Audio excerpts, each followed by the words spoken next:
Fala galera, tudo bem com vocês? Estamos aqui hoje num cenário um pouquinho diferente. A chuva nos fez mudar a locação aqui e sem mais delongas, vamos começar o episódio de hoje com Juliana Lemes. E aí, Ju, tudo bem?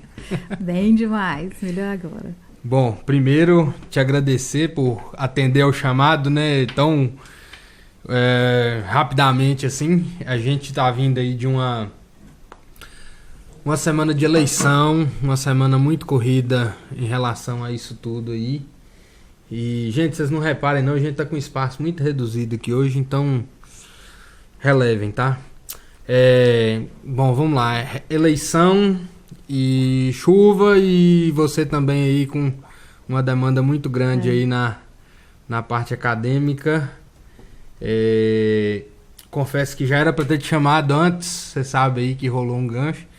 Te agradecer pela disponibilidade, pela disposição e pela paciência que você esperou aí, mais de meia hora, a gente organizar essa mudança de cenário aqui, né? Mas vamos lá. Ju, primeiro, eu não costumo apresentar meus convidados, mas na outra vez eu apresentei o João e eu acho que isso tem um peso. Então fala pra nós aí o que você anda fazendo hoje. Eita. Inicialmente eu quero agradecer, né, pela oportunidade, por essa oportunidade de fala, né, especialmente para as mulheres que você está dando no canal. Com certeza. Eu acho isso extremamente assim inovador nos dias de hoje. Infelizmente é inovador, não devia ser uma inovação, ser comum, né? Devia ser comum. Mas é importante, né? A fala de mulheres, né? Começou pela Roberta, se eu não estou enganada, Roberta, né? foi a primeira. Fernanda, agora eu. Eu acho e muitas outras que vão vir por aí. Muitas outras e eu vou indicar algumas. Pois é, vou precisar de sua ajuda nisso. E eu agradeço essa oportunidade de mostrar também pra gente, pro público, para as pessoas do nosso território, da nossa região e também para fora daqui, que a gente produz conteúdo de qualidade, conteúdo que vai fomentar a gente fomentar políticas, inclusive, né? Porque daqui pode surgir várias ideias boas para o município, para a região, para outros lugares. E eu acho que esse canal é um mediador nisso, um mediador para isso, né? Parabéns, né, por iniciar pelo projeto, por iniciar isso. E eu vejo que é uma contribuição imensa para a gente. Eu tenho trabalhado, tem sido muito corrido para mim mesmo, né? Eu estou aí. Eu trabalho, como algumas pessoas já sabem, eu trabalho na Polícia Militar, né? Sou cabo de polícia, então eu trabalho nas escalas, as escalas às vezes, né, alteram, assim, muda o dia, a noite, então venho trabalhando, venho aí num projeto também, desenvolvendo o projeto Mulher Livre de Violência, agora com uma perspectiva diferente por conta da Covid-19, né? Limita a gente demais, a gente não pode se reunir mensalmente com as mulheres, né? Tem muita gente em grupo de risco e aí seria uma responsabilidade nossa a gente unir aquele monte de mulher num espaço fechado para discutir temas de mulheres, né? Eu acho que o melhor momento agora, o momento é ideal para a gente se resguardar. Tenho trabalhado com essa nova ideia, né, de como que a gente vai conduzir o projeto sem ter aquela proximidade. A Fernanda, que foi a última mulher a expor aqui, né, os argumentos do projeto, ela é uma das coordenadoras também do projeto, né, uma pessoa super ativa e apoia muito, e a gente está sentando para pensar isso também, junto com outras mulheres também do grupo do GEPAF, que é do Grupo de Ciência e Pesquisa e Agricultura Familiar da Universidade Federal, porque o projeto é vinculado à universidade também. Então, a gente tem pensado esse projeto e também eu estou aí na pesquisa de campo já do meu doutorado, né, que é voltado para essa questão de violência contra as mulheres, para o feminicídio aqui na nossa região, e tenho que dar conta de muitas tarefas também, apresentação de trabalho. Hoje eu vim de um seminário online também. Então, tem sido muito corrido, mas eu não podia deixar de estar aqui, porque, obviamente que eu não podia deixar de estar aqui, porque é uma oportunidade ímpar de eu na verdade, mostrar e devolver às pessoas, né, o que tudo que tem me dado, tudo que que o mundo tem trazido para mim, né? De responsabilidade, de aprendizado, de conhecimento, e especialmente também porque eu estou vinculada à universidade, uma universidade federal que é paga com o imposto de todos nós, né? Com dinheiro público, né? Com dinheiro público, como Fernanda falou no último podcast. A gente precisa ter essa responsabilidade social, né? Não é caridade, não é porque a gente é bonzinho, não. Isso é responsabilidade social. A gente precisa devolver para as pessoas da nossa comunidade e também de fora dela o que a gente tem aprendido, né? O que a gente tem se empenhado. Quem tem ensinado para a gente, o conhecimento que a gente tem, que a gente constrói, a síntese que a gente faz, é a nossa responsabilidade levar para o povo, levar para as pessoas, devolver para as pessoas, para que a gente consiga construir uma sociedade melhor, com desenvolvimento social, desenvolvimento humano. E aí é isso que eu tenho feito, assim, estudado demais, trabalhado, pensado estratégias, né, e mobilizado aí, e continuo ativa, né, para a gente expor esses trabalhos e fazer esse estreitamento com as pessoas. Bacana. Ju, vamos lá. Quando Nanda veio aqui e a gente conversou, né, ela expôs um pouquinho sobre o projeto Mulher Livre de Violência.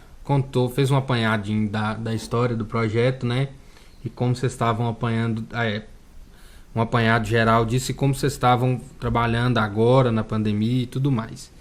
Eu queria aí que você, né, talvez reforçar um pouco essa fala, expor um pouco o projeto e também falar quais que são os planos para o futuro, né, pelo que Fernanda estava me falando, é literalmente expandir esse projeto para mais. Hoje o projeto atende o grupo de mulheres do Cedro, não é isso? E existem vários outros grupos de mulheres, né, que podem... O projeto tem muito para agregar, né? Isso aí. Então, queria que você trouxesse um pouquinho para a gente em relação a esse projeto, criação sua, né? Idealizado.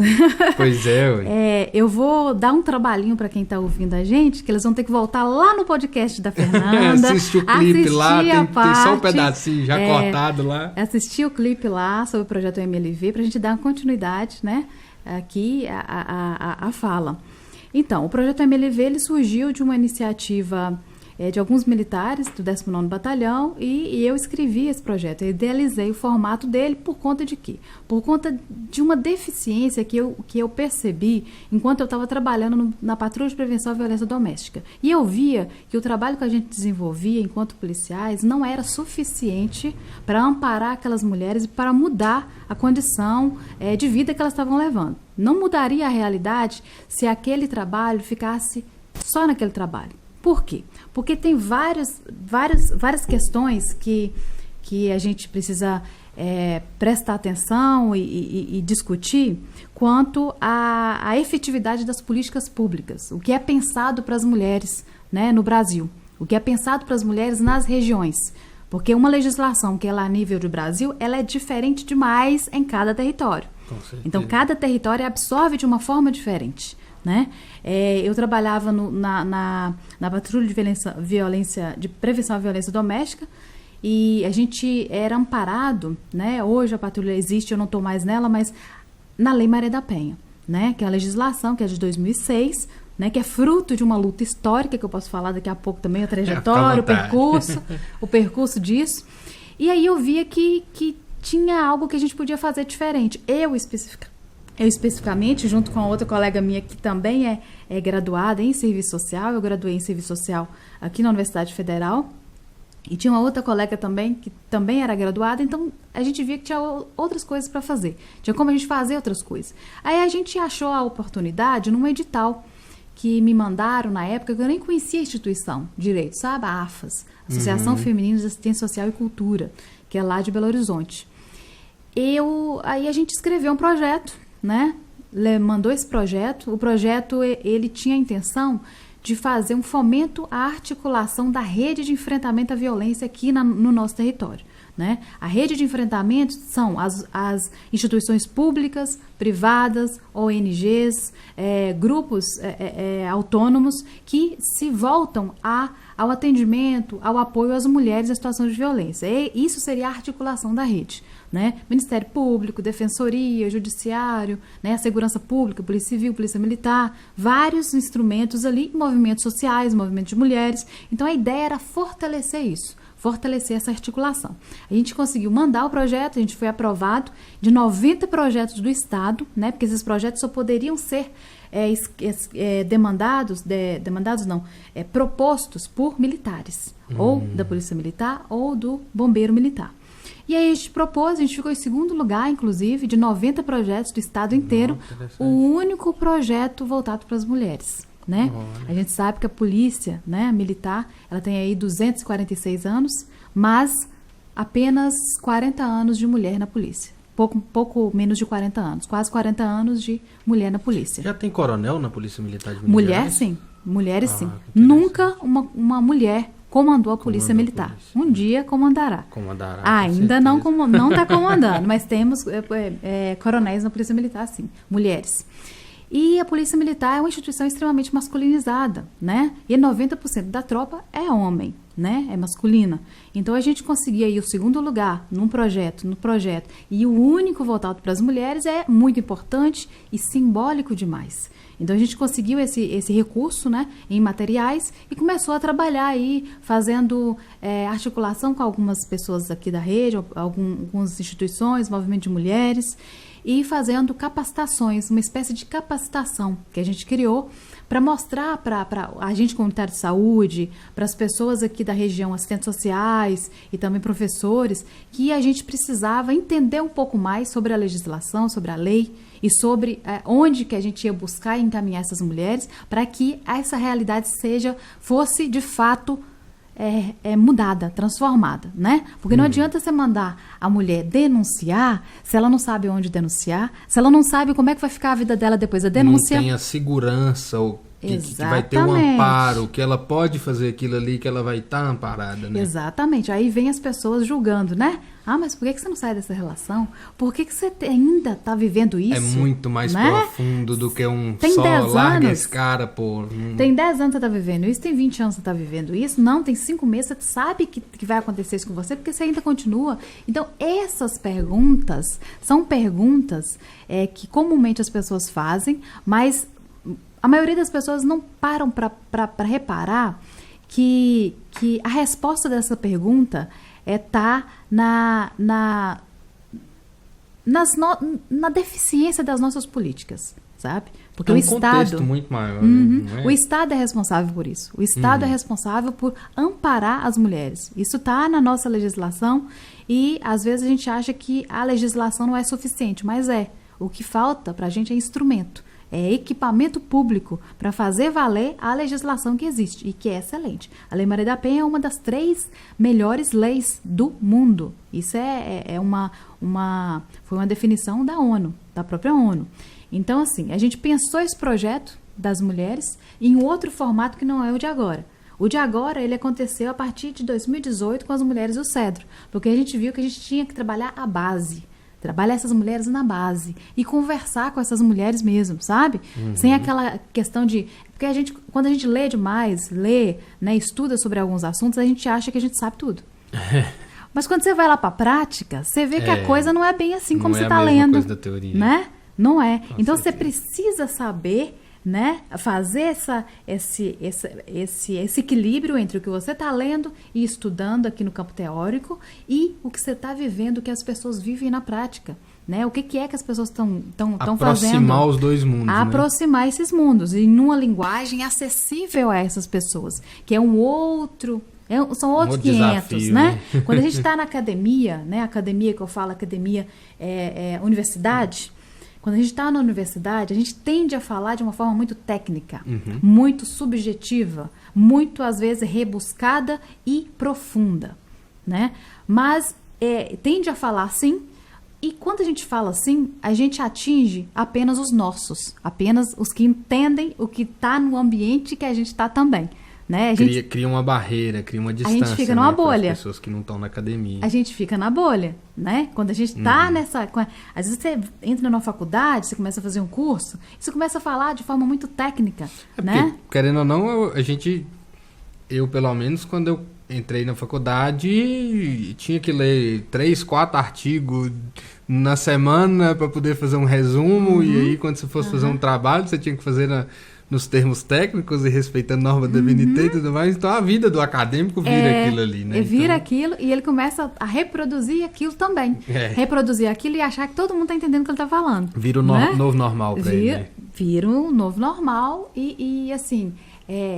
tem esses perigos, né? Tem essas ciladas. A academia tem essa cilada da gente falar do povo, mas numa linguagem que não é do povo.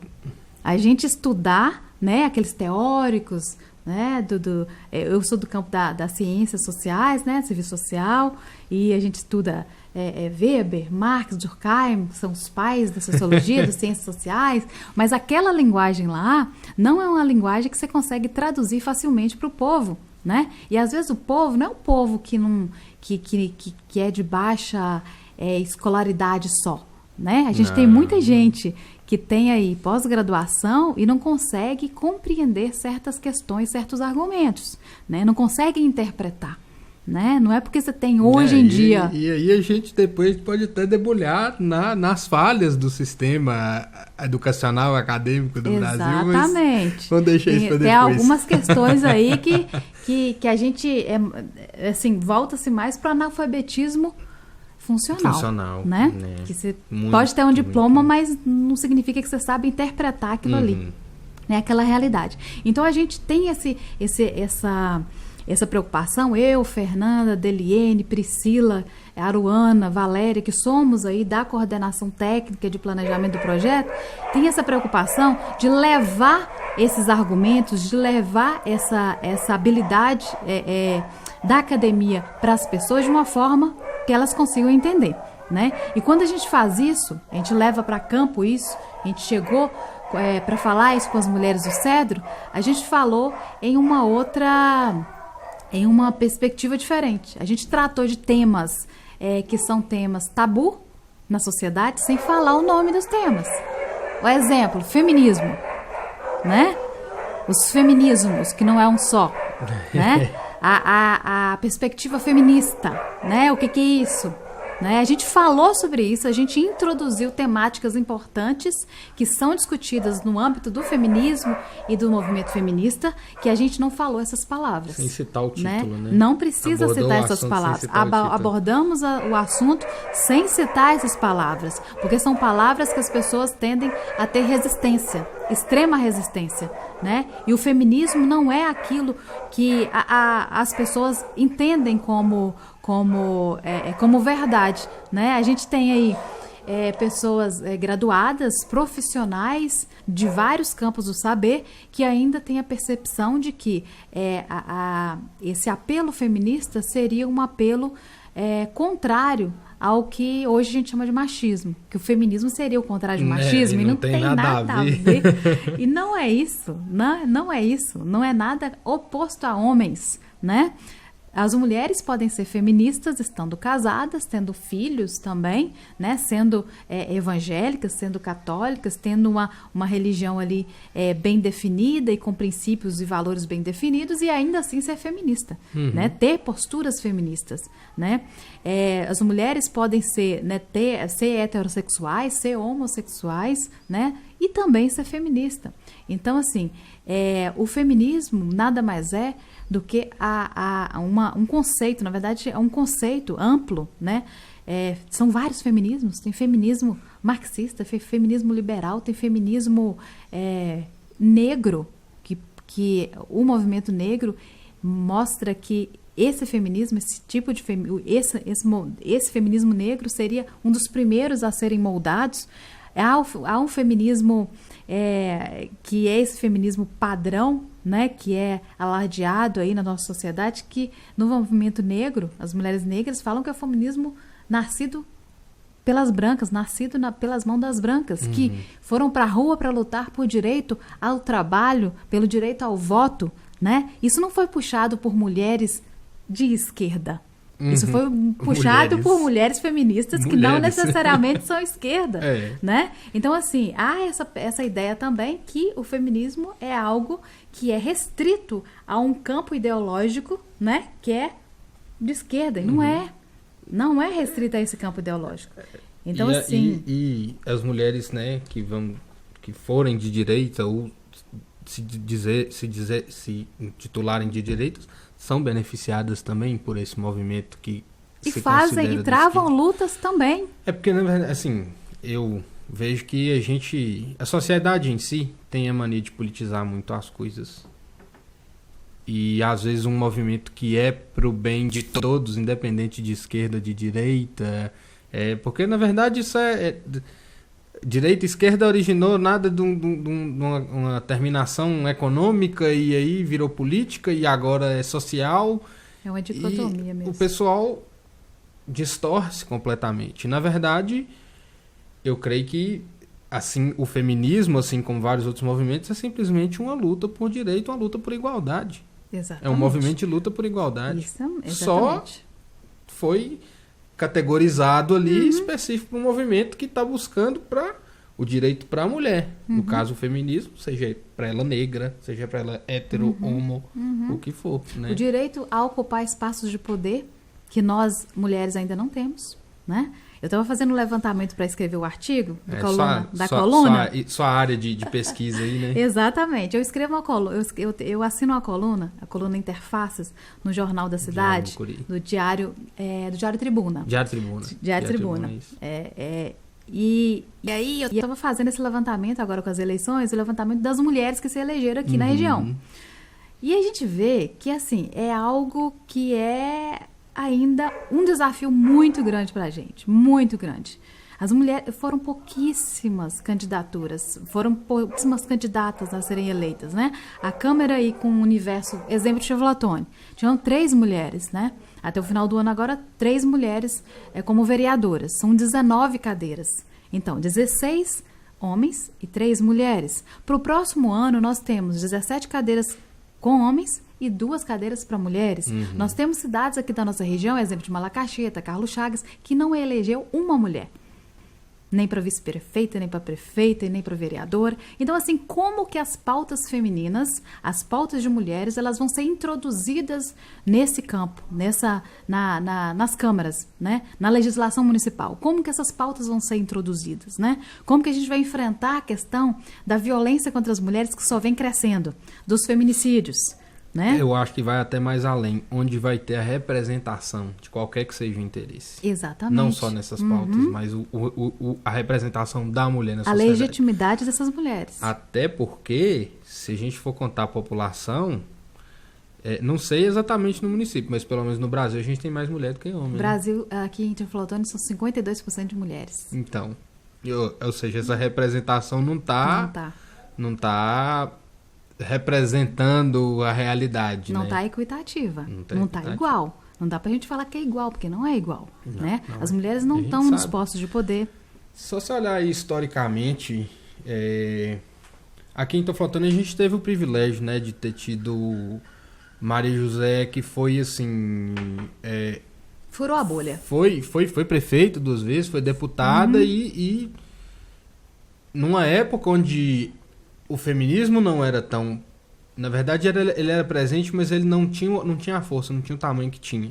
A gente aqui foi privilegiado. Mas se a gente olhar a proporcionalidade de candidatos para senador, governador, é muito menor a quantidade de mulheres do que de homens, né?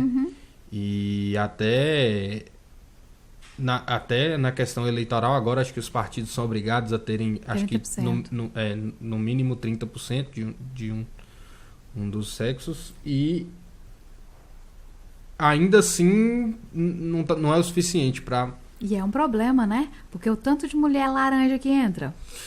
Nossa, aí que se candidata, né? Que se candidata, mas na verdade não está com pretensão nenhuma, que é só para compor ali, né? Então, assim, isso deve ser falado também, né? E algumas coisas também, para a gente não achar que a gente a pauta, essas pautas de mulheres, ela são pautas do movimento de mulheres e do movimento feminista. São 2 movimentos diferentes, né? Vou falar um exemplo, né?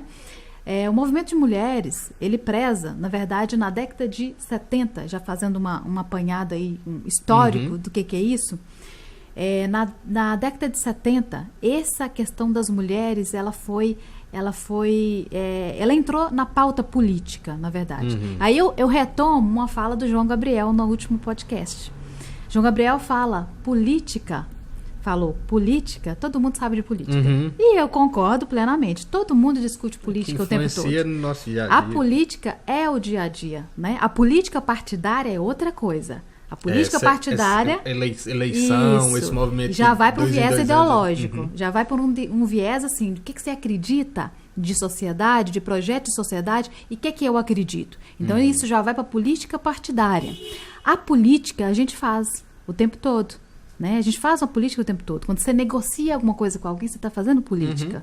Né? Então, a política é um instrumento, é importante também para as mulheres, para qualquer segmento da sociedade. A política é importante, porque é através dela que a gente transforma realidades. Né? Então, na década de 70, essa pauta das mulheres entrou com força na pauta política, né? Como na agenda política. Né? Quando entra na agenda política é quando começa a ser visto. Se não está sendo visto é porque não está na pauta política, não é prioridade da pauta política. Né? É um dos problemas que a gente tem aqui na região mais periférica do estado. Né? São regiões assim mais afastadas que nem a nossa.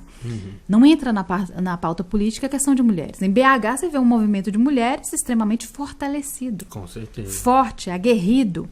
Né? Vai para cima. No interior a gente quase não vê. A gente vê pouco. A gente vai ver pouco.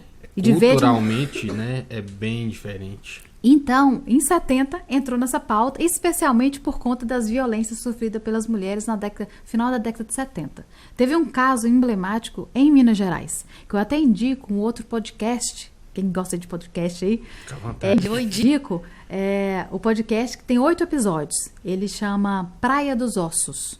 Ele é um podcast da Rádio Novelo, né, vinculado à Rádio Piauí. Né? A mesma mulher que fala lá na Rádio Novelo é a da Rádio Piauí. E esse podcast explica como que foi o caso do Doca Street e da Ângela Diniz.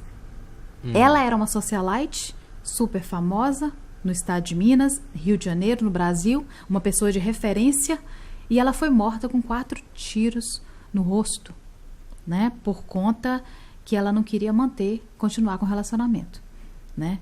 E isso foi, assim, um boom na época, porque um absurdo, né, que os movimentos de mulheres achou um absurdo o que aconteceu no julgamento. Ela, que foi assassinada, ela foi tida como o pivô daquele acontecimento, daquela motivação.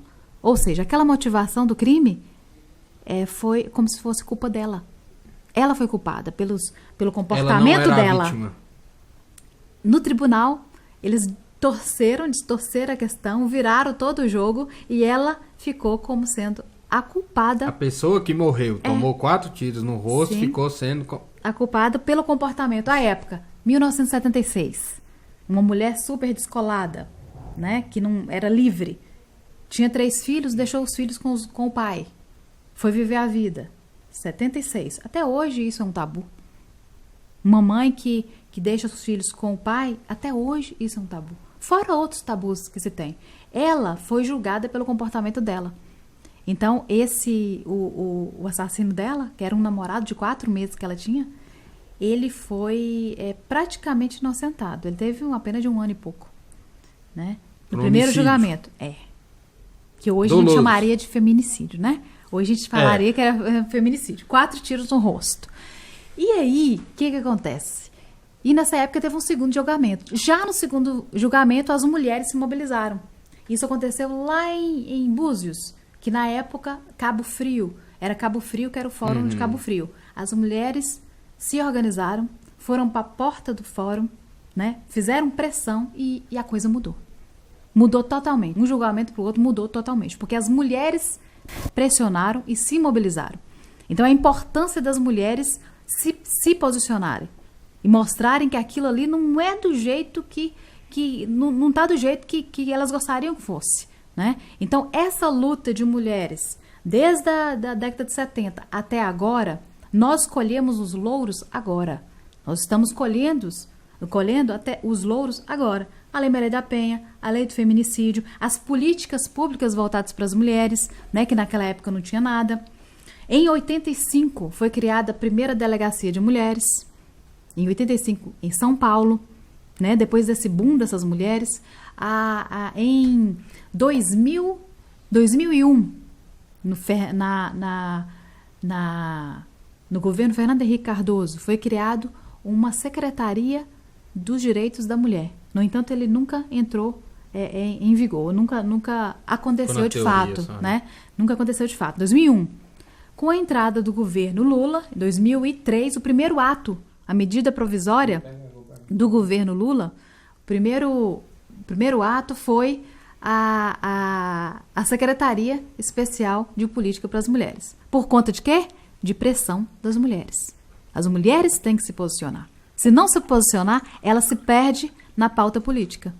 Isso se perde totalmente. Então, a gente precisa conhecer esse movimento histórico, esse movimento, o que foi esse movimento, né? Eu falei assim de forma bem rasa, né? Para a gente entender o que é esse movimento, o quanto que outras mulheres lutaram para que hoje a gente tivesse o direito de falar, a gente tivesse o direito de ser eleita numa Câmara Municipal, né? De estar aí numa prefeitura como prefeitas. E o porquê que tem que continuar lutando dessa maneira. Exatamente. Não é ficar, só na conversa e se não deu, não tá dá, bom, né? Não dá. As redes sociais, elas são assim, fantásticas, mas também fazem com que as pessoas, elas não enfrentem, não vão para o enfrentamento direto, no cara a cara, né? Fica naquilo ali de rede social. Assim a gente não transforma muita coisa, não. A gente não consegue transformar muita coisa só no movimento de rede social. Aí, o que acontece? A gente acaba dando espaço para quem sabe que isso não transforma e chega e vai para os caminhos, para os postos de decisão, né? Mulheres e homens vão para postos de decisão e decidem sua vida, porque você não gosta de política, porque você acha que você não entende de política. E vai prevalecer o interesse dele. Né? Exatamente. Aí você fica reclamando, mas isso aqui não está como eu gostaria, isso é uma porcaria, mas você se interessa pela política de sua cidade? Você se interessa pela política de Estado? Você fiscaliza, você cobra. Você igual cobra. O João falou lá, tem né? que mandar cartinha pro seu deputado. Exatamente, tá errado não. Tem que cobrar. A gente tem que parar de achar que elegeu, faça o que você quiser por 4 anos. Não é assim. A gente precisa cobrar, a gente precisa exercer o controle social, que na academia a gente chama de controle social, mas no mundo coloquial, prático, é cobrar. É cobrar, é ficar em cima mesmo. Das né? contas, é a gente que coloca eles lá, é a gente que paga o salário deles, a gente gosta de falar assim, é a gente que paga o salário deles, então a gente vai lá cobrar. Exatamente, e a gente tem que cobrar de uma forma qualificada. Não é também não é cobrar de uma maneira a atrapalhar os processos também. Não é tem a nesse maneira sentido. certa de fazer Exatamente, isso, né? Mas precisa. As pessoas precisam mostrar que a gente tem uma posição. A gente tem uma posição e a gente tem uma independência, né? Independente se a gente apoia governos, direita, centro, esquerda, eles têm que saber que nós temos posição, né? Você pode ser uma pessoa que apoia o pensamento de direita, eu posso ser da esquerda. Nós não podemos apoiar cegamente, né? Os nossos líderes. Não dá para apoiar cegamente, porque assim a gente faz com que aquilo tudo que foi construído nessas décadas, nesses anos, seja desconstruído em qualquer segmento. Não é só a política para as mulheres, não. E não é porque o cara tem um viés ideológico semelhante ao seu que ele não pode chegar lá e fazer merda, pensando no interesse próprio. No momento da campanha, é lógico que o cara vai pregar tudo de bom, mas na hora de fazer é muito diferente. Exatamente. Porque tudo que ele fizer ali vai ter uma consequência, positiva ou negativa. E aí as pessoas não têm essa percepção e acham que, eu vou cobrar, eu vou ser o chato. Não vou ser o chato? A pessoa vai começar a me perseguir? A pessoa vai vai começar a achar que eu tô querendo outras coisas? Eu não vou reclamar.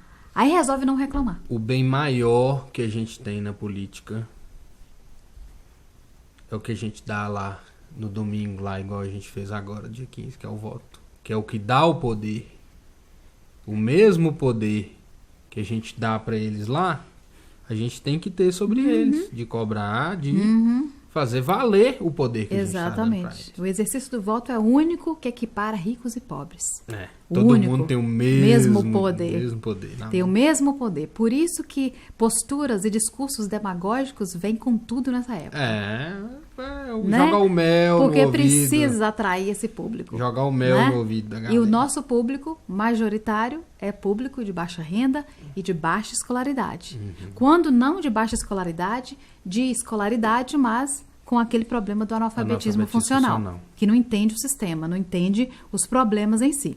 Então, essa questão da política, específico essa política que comecei a falar das mulheres, né? A política de forma geral, as políticas públicas, as políticas setoriais, que são, que eu falei antes da gente começar aqui, educação, saúde, previdência, assistência social, são políticas estruturantes do Estado, né? Não é uma questão de governo.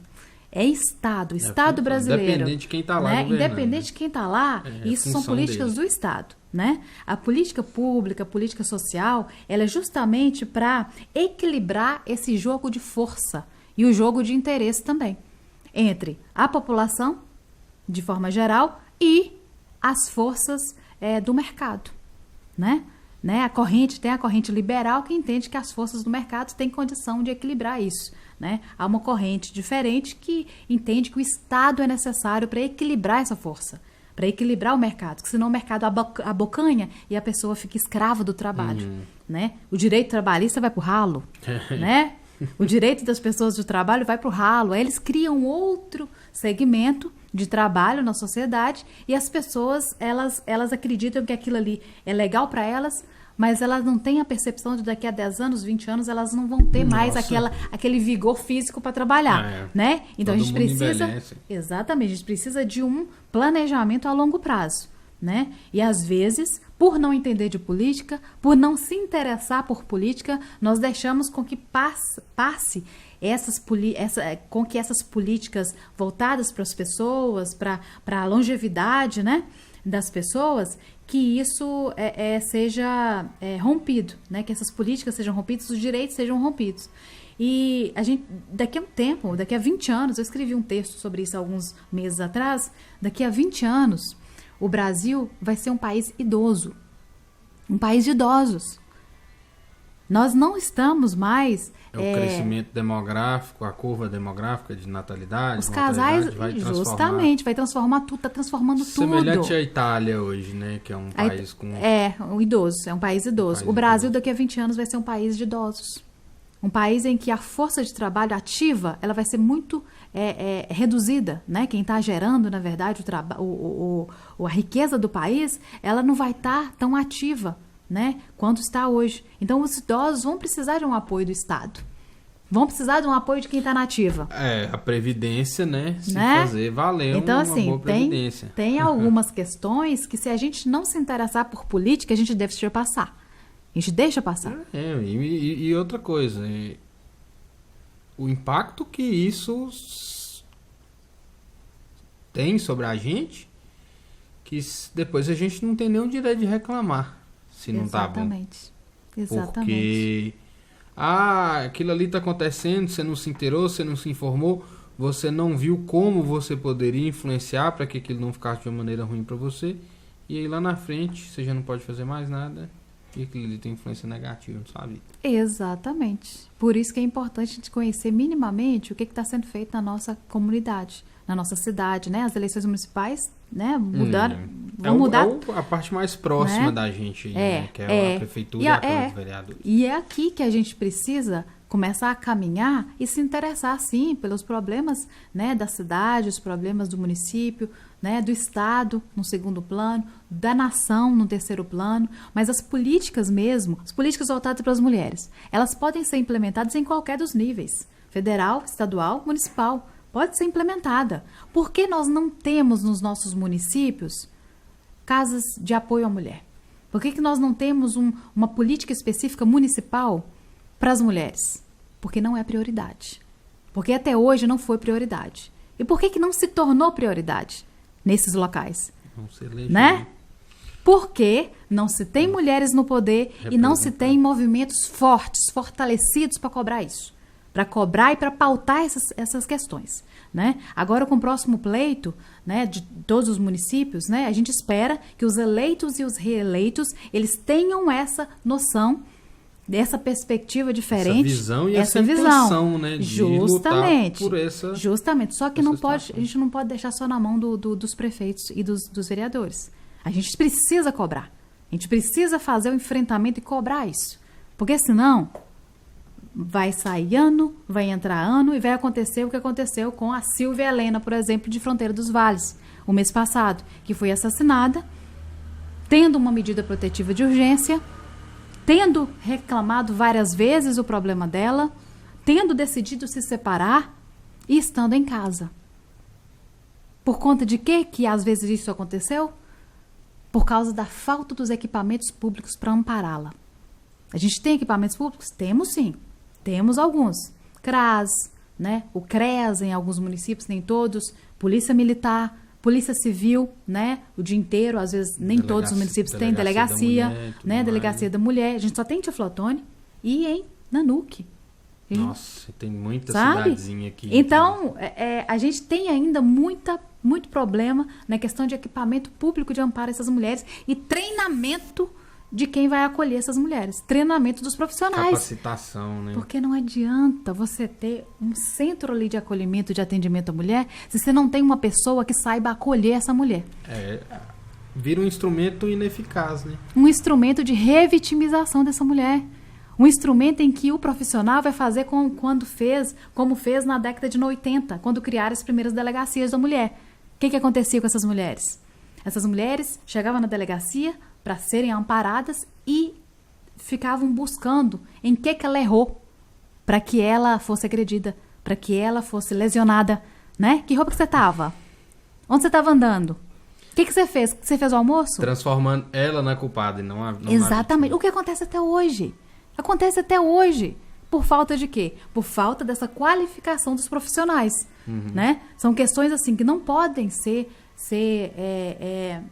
camufladas, porque acontece, né? A mulher, ela torna-se violentada de novo, revitimizada. E isso a gente chama de violência institucional. Quando a mulher, ela é vítima na própria instituição que ela buscou apoio. Então isso acontece muito e recorrentemente. Então a gente precisa no nosso território, e em nível de país também, mas eu gosto de falar mais do nosso território, que é do lugar que a gente pisa, porque é onde que a gente tem condição e perna e braço para transformar. Quando você fala numa dimensão mais geral, nacional, estadual, você fica ali naquele discurso, naquela retórica, e não tem nada mas o que você vai fazer? O que você pode fazer para transformar isso? Né? Além do voto, é claro, de deputados, senadores, né? Além do voto, o que você pode fazer?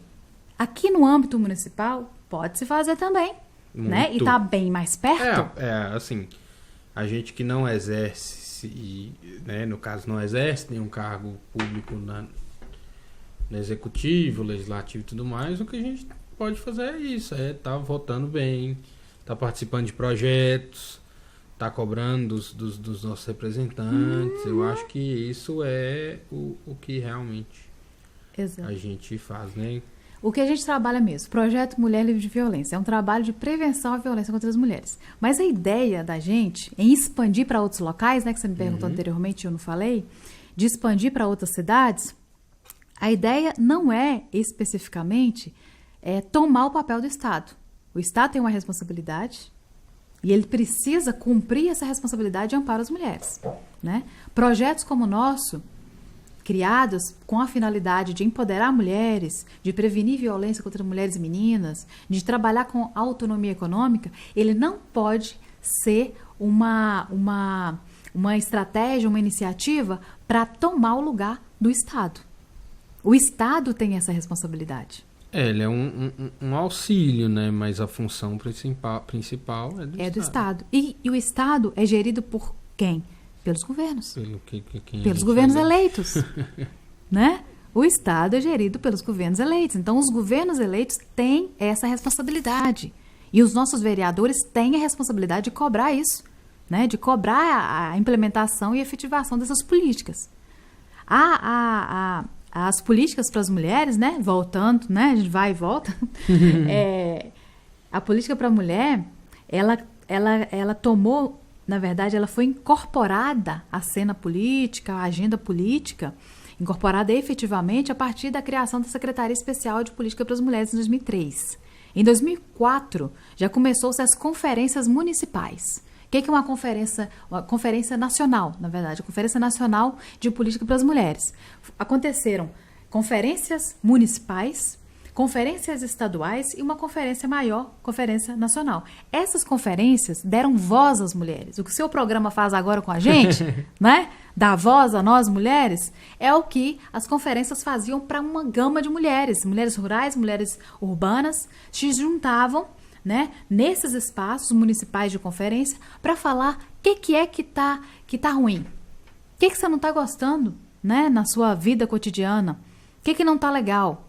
Essas mulheres falavam e isso era compilado e era mandado para o plano estadual. Aí vários municípios juntavam-se ali no plano estadual e fizeram propostas para que políticas públicas fossem implementadas com base no que as mulheres, na ponta, na base, estavam entendendo como necessidade para as mulheres.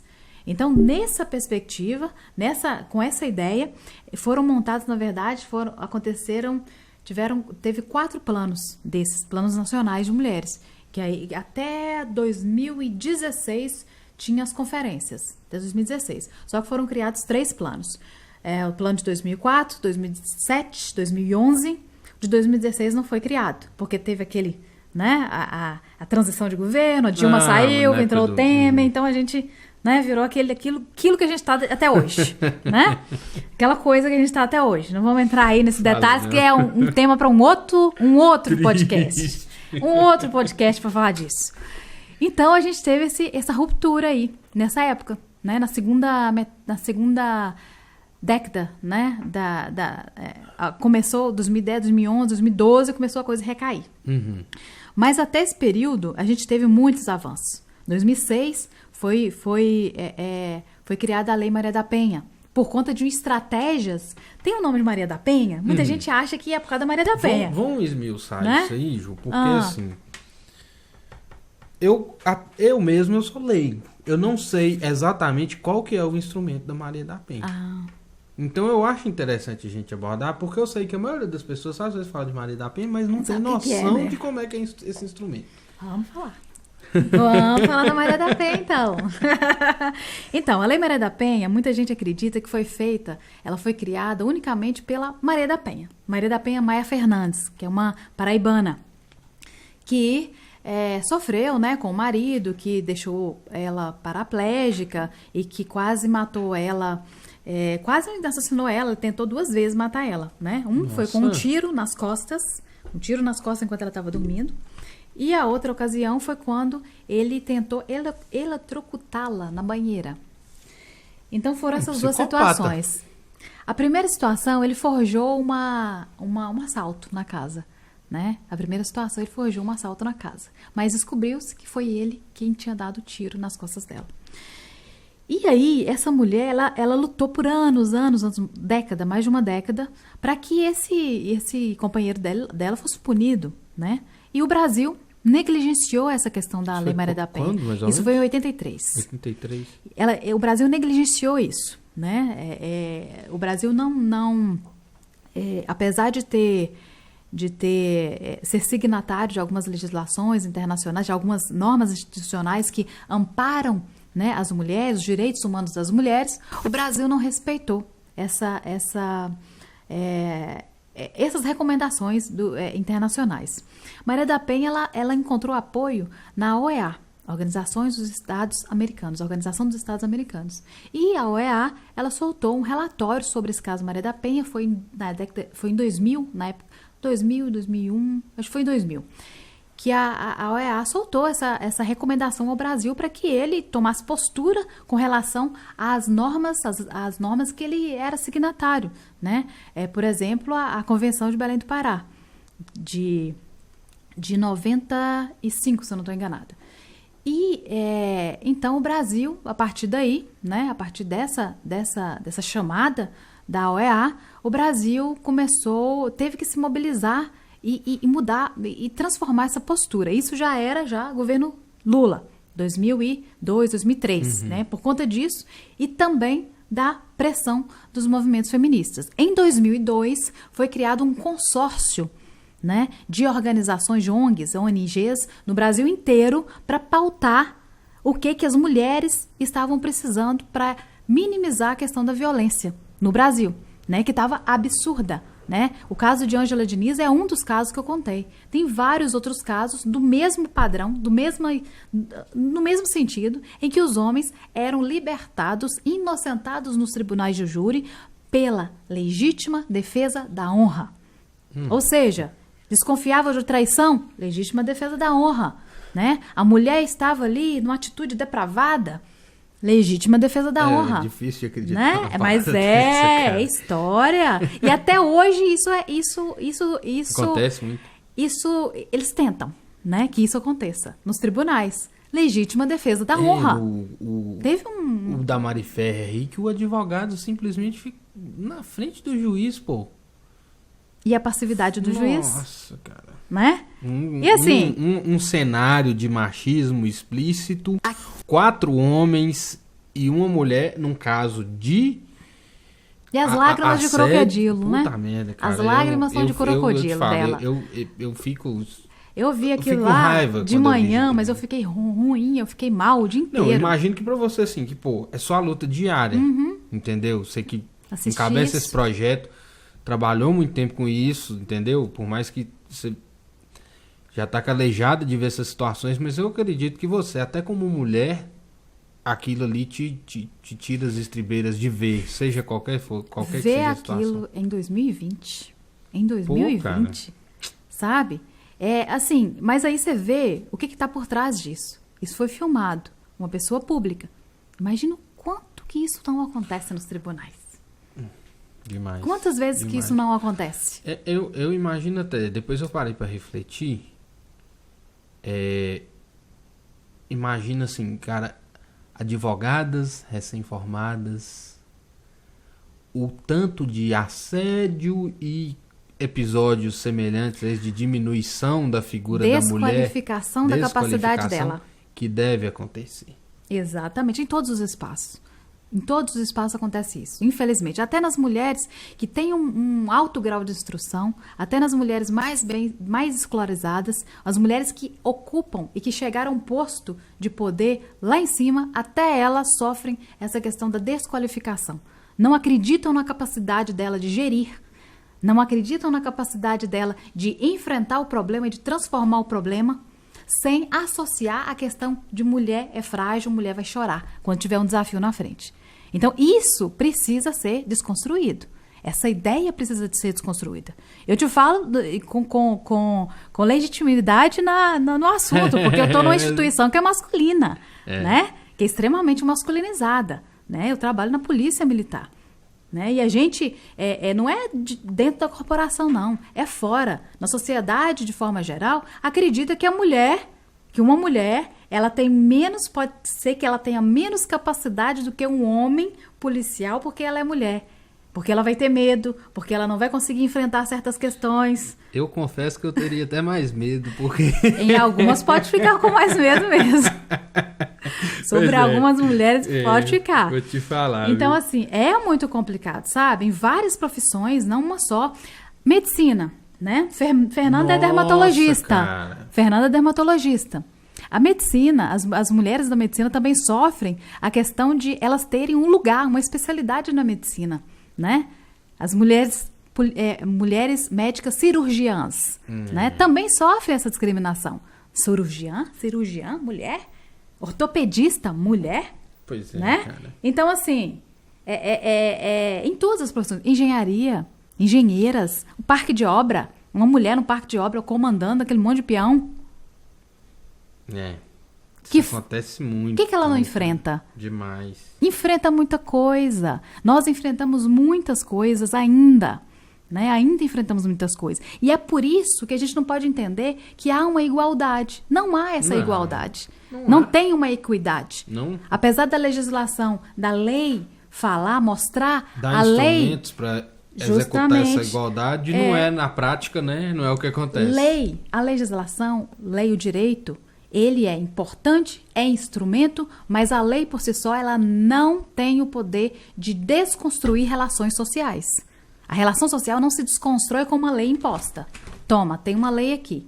Você é proibido de chegar perto da sua mulher. Medida protetiva. Você é proibido de chegar perto da sua mulher. Mas a lei, ela não tem o poder de segurar esse cara, porque ele acredita que ela é dele. Ela é propriedade dele. Ele pode fazer o que quiser. De uma simples legislação. Muito além. O Brasil é um dos países que mais lei tem no mundo. Muita lei. Mas o que acontece? Né? Lei, por que será que não acontece, que não funciona? Tudo não funciona. Por causa desses entraves na implementação da política pública.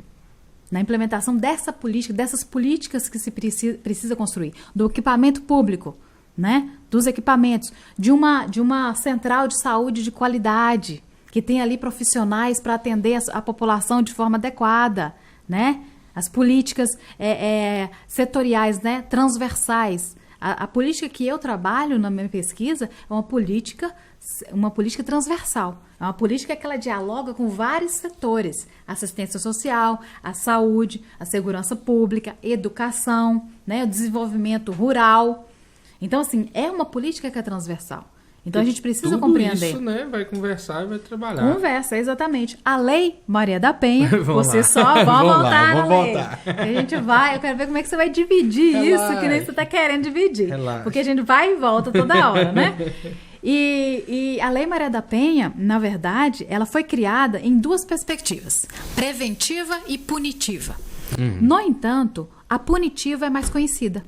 A preventiva não é conhecida. A preventiva é justamente tudo isso que eu estou falando desde o começo aqui. Que é a questão da política pública, dos instrumentos para fazer com que essa lei funcione. Né? Então, essa lei tem uma parte de punição e uma parte de preventiva. Né? Trabalho com homens, né? Um trabalho orientado para os homens, que a gente não acredita que todo homem que bate a mulher é bandido. Não é. Não é. É um pai de família, é um trabalhador. Mas é uma pessoa que é capaz de matar. É capaz, né? Dependendo dos valores e dos princípios que ele tem, ele é capaz. Então, ele precisa desconstruir aquilo que ele aprendeu. Que a gente ensina para as crianças desde pequenininhas. Menino e menina. Menina, você pode chorar. Cultural, né? Você pode chorar. Menino, não chora que você é homem. Isso é coisa de menina. Aí já ridiculariza a menina. Já coloca na cabeça do menino que a menina não é boa como ele. Se ela chora... não, isso é coisa de menina. Como é que você tá chorando? Peraí, mas chorar é coisa de menina, então a menina é fraca, é frágil? E o menino não pode chorar? Né? São questões que a gente coloca inconscientemente na cabecinha da criança. E aquela criança vai crescendo achando que a mulher é mais fraca, que a mulher tem que ser protegida, né? Toda a vida. A mulher tem que ser protegida toda a vida, né? Tem que ser ali criada numa bolha. E que o menino, o homem, é que tem que ser o protagonista de tudo.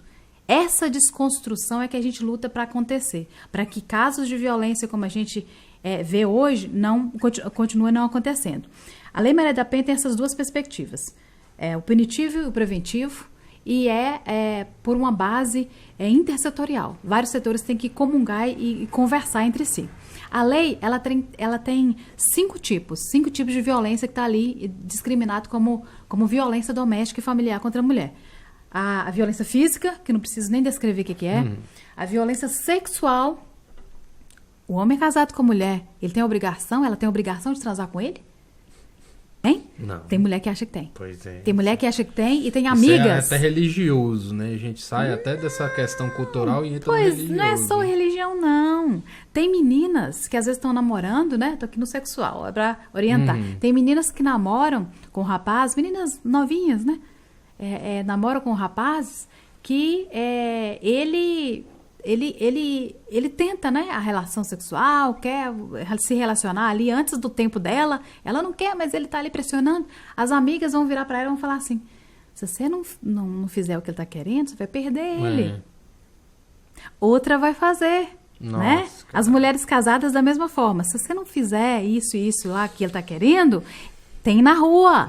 Ele vai achar na rua. E a própria pessoa da família, outra mulher da família fala isso. As amigas Às falam vezes, isso. culturalmente, até uma mãe Né? que foi criada numa cultura Exatamente, mais sobre paternalista, isso, né? machista ali. Ou seja, a mulher ela não tem direito nem do seu corpo. Seu corpo não é um direito, né? O seu corpo não é, as suas vontades não são respeitadas. Quando a gente fala de violência sexual, é esse forçamento, é forçar, né? Não é forçar na bruta não e batendo só não. É forçar na chantagem, né? Na pressão, né? no psicológico. Né? Isso aí também é uma violência sexual. Então, enquadra na Lei Maria da Penha. Violência patrimonial. Né? Você é casado com Maria. Maria tem várias coisas no nome dela, tem carro, tem moto, só que o documento de tudo fica com você. Ela tem lote, controle, né? tem uma Exercer fazenda, o ela tem uma controle. fazenda de herança, né? Ela tem várias coisas que ela comprou, você também tem, mas a ideia é que Maria não tem capacidade de negociar isso. Maria não pode vender aquela terra porque ela vai ser passada para trás. Maria não tem capacidade, então vai ficar comigo. Não, ela não vai vender o carro, porque é perder dinheiro. Então ela não tem o poder de decisão sobre o que é dela. E isso está deixando ela chateada, tá fazendo ela sofrer. Patrimonial. O quarto, violência, eu falei sobre sexual, psicológica. Psicológica, ameaças, né? A pressão para que a mulher ela saia de casa, ela saia para onde ele definir que ela vá, né? Ela quer ir à igreja? Não, você não pode ir com essa roupa. Você vai com aquela roupa ali, porque na igreja a gente não vai com essa roupa. Entendi. Né? Você vai para a igreja, mas você vai deixar isso e isso pronto dentro de casa. Senão eu faço isso e aquilo, eu vou lá na igreja e te pego pelo cabelo. E se duvidar, vai mesmo. Nossa. Né? Então, assim, violência psicológica, ameaças, né? Eu tirei foto sua nua. Eu vou jogar isso na rede social.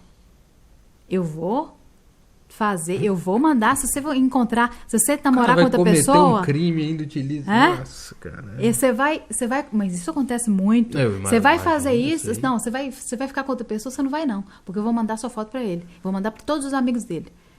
Né? Eu vou perturbar a pessoa até ela se desgarrar. Né? A violência, isso é violência psicológica. Vários tipos de violência. E a violência moral, que enquadra aí 3 crimes. Calúnia, difamação e injúria. Injúria é afetar a honra pessoal dessa mulher. Né? É colocar nela adjetivos e posturas que ela se sente assim, um lixo. Né? Fazer com que essa mulher se sinta um lixo. Injúria. Calúnia é imputar a ela um crime que ela não cometeu. Né? Exemplo, abandonar a criança que estiveram juntos. Né? A criança está em casa sozinha, abandono de incapaz. Ele vai lá e denuncia para a polícia. Calúnia. Enquadra na Lei Maria da Penha. A criança não está sozinha, está com a avó. Né? Tem vários casos desse sentido. E difamação, que é aquele famoso fuxico. É o fuxico da vida da companheira e espalha para todo mundo das relações dela e ela se sente totalmente impotente diante daquela situação. Então, todos esses crimes aqui, todos esses tipos de violência, enquadra-se na qualificadora de violência da Lei Maria da Penha. A Lei Maria da Penha, ela não criou um tipo novo, um tipo penal novo. Porque eu imagino que todas essas questões aí já sejam tenha, crimes. Lesão corporal, a injúria, a calúnia, a difamação, a agressão, né? Tudo isso são crimes tipificados em lei que, quando chega a Maria da Penha, né? Quando é uma questão relacionada à Maria da Penha, isso é colocado um peso em cima disso. E todas essas violências, ela tem uma questão assim, importante que a gente tem que falar. Não é qualquer questão que enquadra-se na Lei Maria da Penha, que o delegado, o juiz vai entender como Maria da Penha. Não é qualquer questão. A Lei Maria da Penha, ela precisa estar trazendo para a mulher um sofrimento. É algo assim, que está sendo continuado. Ela sai daquele âmbito ali de um crime comum e já vem de um histórico. É um histórico que ela tá. A violência física, geralmente, ela precede uma violência psicológica. Outros tipos de violência. O feminicídio, com certeza, precedeu outros tipos de violência contra a mulher. O feminicídio é o último deles, que é a morte dessa mulher. É o último dessas violências. Então, essas violências, elas têm que causar tá causando um sofrimento para essa mulher. Por isso que eles enquadram, o delegado, o juiz, enquadram-se como a Lei Maria da Penha. E são 3 as formas disso acontecer. Como que isso acontece? Né? No ambiente doméstico, no ambiente em que moram pessoas, mesmo que não sejam parentes, mas moram na mesma casa. Exemplo de república de meninas e meninos, mista. República só de meninas. Pode acontecer de existir ali um enquadramento na Lei Maria da Penha. E quem comete esse tipo de violência não é só homem, não. Pode ser um homem, pode ser uma mulher. Mulher também. Pode ser um homem, pode ser uma mulher. A vítima é sempre uma mulher, né? E um entendimento mais recente do judiciário é que as mulheres trans também têm esse direito, né? As mulheres trans, né? São aquelas mulheres que se compreendem mulheres apesar de ter nascido com outro sexo, né? Um biológico, né? Que se compreendem, né? Como mulheres, são mulheres trans. Então elas também têm esse direito. Isso foi falado numa entrevista pelo juiz competente nessa área aqui em Teoflotone, né? Que eu achei muito legal. Assim, não só as mulheres que nasceram mulheres, mas mulheres que se reconhecem mulheres que são trans. E então são três. Eu falei da unidade doméstica, que pode acontecer de república de mulheres. No âmbito no âmbito familiar, primos, tios, avós, mãe com filho, neto com avó. Então, nessa unidade familiar, sogros, sogras. Então, pode acontecer de também enquadrar na Lei Maria da Penha. E o terceiro, que todo mundo conhece, que é uma relação íntima de afeto. Ex-namorado, ex-companheiro, né? Ex-companheira. Então, são essas três perspectivas. Se eu trabalho com você, nós somos colegas de trabalho, há vários anos você mantém assim, uma relação de violência psicológica comigo. Você fala várias coisas comigo que eu me sinto um lixo no meu trabalho, na minha relação de trabalho. Nós trabalhamos juntos há 5 anos. Mesmo sendo você um agressor contra mim, falando coisas para mim que me injuriam, isso não enquadra na Lei Maria da Penha. Porque eu não tenho relação nenhuma de afeto com você, eu não sou parente sua, eu não tenho uma relação assim íntima, eu não moro com você. Então, assim, é diferente. A Lei Maria da Penha ela não se enquadra nesses casos. É um caso de injúria comum. Não é um quadro, não é um caso que enquadra. O efeito talvez poderia ser o mesmo, né? O sofrimento que a pessoa tá sofrendo não tem diferença, né? Mas a Lei Maria da Penha, ela não engloba esse tipo de situação, né? É apenas esse que é no âmbito, é uma violência doméstica e familiar, né?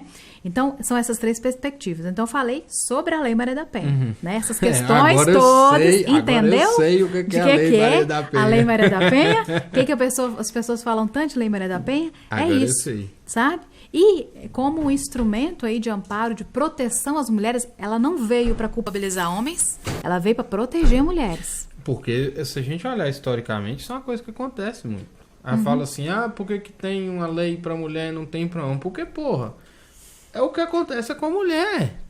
Por isso precisa ter uma lei. Tanto que precisa ter uma lei, porque acontece com ela, não é com os homens. Quem morre mais no Brasil? Mulher, com certeza. Quem morre mais? Morre mais, assim, mortos por morte violenta. Homens ou mulheres? São homens. São homens, né? Morte violenta. Não, eu falei, quem morre mais deve ser mulher, porque a população de mulher é maior. Mas morte violenta... Você acredita que não é? Não é? É homem. Quem morre mais... Por isso que o argumento... tem que ter uma lei pra homem também. Não, o João da Penha. Eu acho o seguinte, tem que ter uma lei pra onde o crime acontece. Mas tem homens que contestam. Alguém fala que não, tem que ter um João da Penha também. Tem que ter João da Penha também. Por quê? Aí a gente fala o seguinte...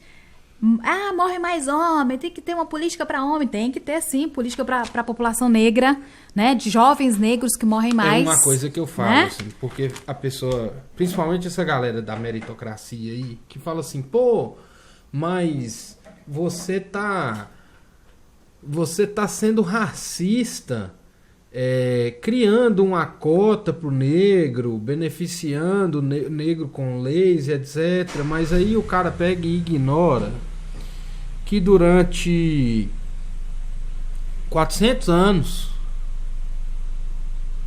as pessoas que tinham mais melanina na pele foram escravizadas, colocadas em situações completamente diferentes do resto da população, até mesmo a população indígena, E que isso causou um impacto na sociedade que a gente vive hoje, Até cara. hoje. Tudo bem, eu não tô falando que o cara é incapaz, que ele precisa de cota e tudo mais, mas isso é um movimento para corrigir uma falha que aconteceu durante 400 anos. 400 anos não, porque antes de vir pro Brasil, os caras já estavam sendo escravizados lá há muito tempo. Há negros que furam a bolha. Eu não sou uma negra, né, de pele escura, mas meus traços são de negro, né? Minha mãe é negra, pele negra, né? O cabelo, o formato do rosto, negro. Se eu me intitular, se eu me denominar negra, sou negra, né? Mas essa questão das cotas e tudo, muitas pessoas não compreendem que seria legítimo porque acreditam que todo mundo tem a mesma capacidade. Teria se a gente tivesse as mesmas oportunidades. O mesmo acesso. Eu sou uma pessoa que eu furei a bolha, assim como alguns negros furam a bolha. Eu vim de uma classe social baixa. Eu vim de uma classe social em que meu pai, quando eu terminei meu ensino médio, eu não tinha condição de fazer faculdade nenhuma, porque meu pai não tinha condição de pagar para mim nenhum curso. E como a gente mora aqui no interior, a gente não tinha universidade federal, a única referência de federal... A única referência de federal que a gente tinha, a gente de classe baixa, era a Universidade Federal de Minas Gerais, a UFMG, né? E a UFMG, quem entrava na UFMG? Nossa, era só a galera que fazia Bernoulli em Belo Horizonte. Fazia cursinho 2, 3 anos, né? Era então era uma realidade muito diferente, uma realidade que eu não alcançava. A minha realidade não é essa. Meu pai é motorista, minha mãe é dona de casa. Até hoje a gente vê como é visível a galera do ensino privado e do ensino público, os resultados. Está diminuindo, mas ainda... Exatamente, ou seja, as oportunidades não são iguais, não é igualitário. A né? capacidade não pode é. ser, A capacidade mas o pode acesso ser, à sim, oportunidade desde não é. pequeno, uma criança de classe média, de classe alta, ela é estimulada a aprender outra língua, outro idioma. Né? Ela é estimulada a aprender outro idioma. Ela é colocada numa escolinha ali de inglês com 5 anos, 6 anos de idade e fica a vida toda. Quando ela chega num grau que eu num doutorado, ela já é fluente no inglês, por exemplo. Né? Um enfrentamento que eu tive foi essa questão do idioma. Né? De mais um idioma. No mestrado eu tive que fazer. Na faculdade, né? No mestrado eu tive que fazer, no doutorado eu tive que fazer, eu tive que passar por provas. E para eu chegar a tirar esse atraso que eu não tive na minha infância, porque meus pais não tinham essa perspectiva e também não tinham essa noção, foi uma questão enorme, assim, foi uma barreira enorme. Tanto é que meu filho tem 18 anos. Meu filho hoje, ele faz inglês compulsoriamente, porque eu não quero que ele passe pelo que eu passei, porque eu passo hoje, sabe? Para adquirir essa fluência. Mas, então essa questão dos negros é relacionada a isso. É relacionada, a gente está falando aqui de oportunidades.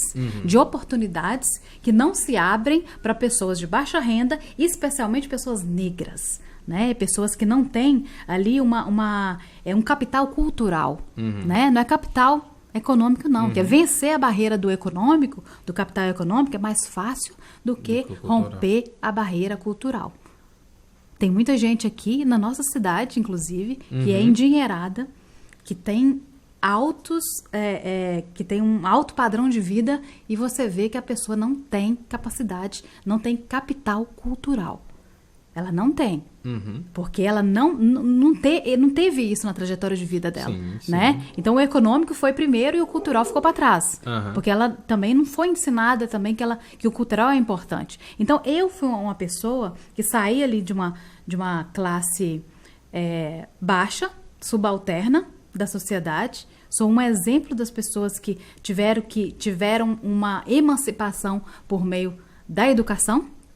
Né? Eu entrei nessa Universidade Federal num curso que eu não sabia nem o que era, porque eu queria estudar. Sério? Você queria estudar, né? Sério? Você sabia que o ensino era a solução. Eu queria estudar. Eu queria fazer uma faculdade. Não interessa qual que fosse. Você tem um sonho de quê? Gente, eu não tinha sonho, porque eu não tinha perspectiva. Mas é interessante que a faculdade, às vezes, te mostra um mundo, te dá uma visão, às vezes nem uma visão, mas uma capacitação lógica, básica, te eleva profissionalmente, te eleva culturalmente. Talvez, tudo bem, você vai fazer um curso, talvez gradue ou não, e talvez no futuro vá trabalhar com aquilo ou não, mas até a metodologia que a faculdade funciona e te ensina, te coloca num patamar diferente. Abre sua visão. Abre sua visão e você começa a enxergar. Cria um senso crítico. Exatamente. Crítico. Eu queria porque queria estudar, mas eu não tinha condição de pagar.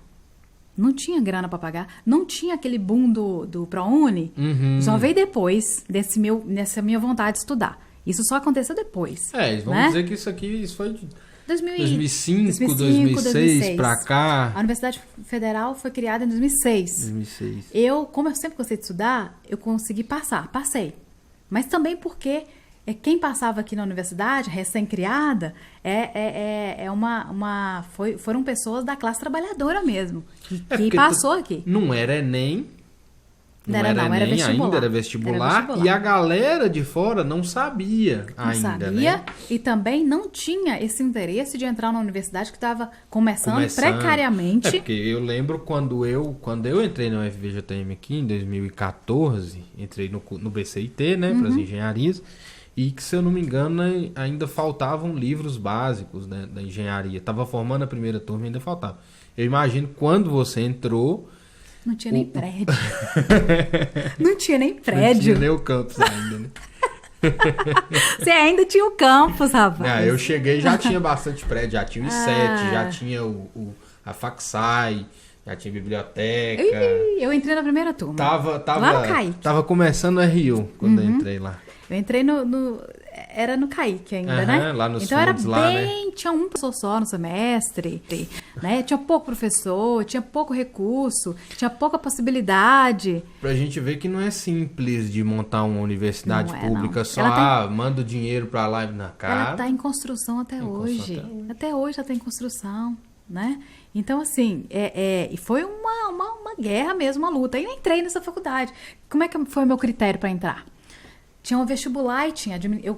Eu entraria ou em administração ou em serviço social.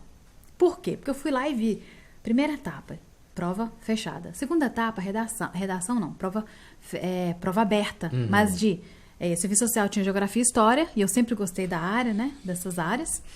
E a administração tinha matemática e física, se eu não estou enganada. Eu falei, o quê? Física não, matemática, geografia e história, eu acho. Eu acho que física não é administração. Eu falei assim, o quê? Matemática? Não vou, não. Vou no serviço social, não sabia nem o que era direito. Lá dentro que eu fui descobrir o que era o serviço social. E eu consegui essa bagagem crítica que eu tenho, né? Que eu fui aprimorando com o tempo, por conta desse curso que eu fiz lá. Que eu fiz aqui na universidade, né? Quando eu saí do curso em 2011, eu entrei na Polícia Militar em 2010, né? Porque eu queria um trabalho efetivo, não porque eu tinha o sonho de entrar na Polícia Militar. Eu nunca tive um sonho de entrar na Polícia Militar. Nunca tive o sonho. Mas como eu vim de uma realidade que era totalmente adversa para mim, eu precisava de um trabalho eu precisava de um trabalho que me desse condição de tranquilidade para eu fazer o que eu queria fazer da vida, que era estudar e focar nas coisas que eu acreditava, né? Aí eu entrei na Polícia Militar, à época, né? E também porque meu filho era pequeno, eu fui mãe com 17 anos. Eu casei com 17 anos. Eu casei com 17 anos. Outro podcast. Outro episódio. Vamos contar minha vida, minha biografia. Eu casei com 17 anos de idade com meu primeiro namorado. Eu engravidei, na verdade, com 16 anos. Aí eu casei, pra quê? Por causa de quê?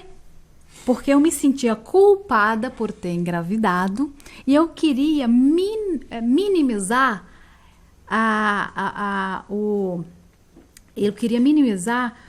o desconforto que foi para os meus pais encarar que a primeira neta engravidou com 16 anos.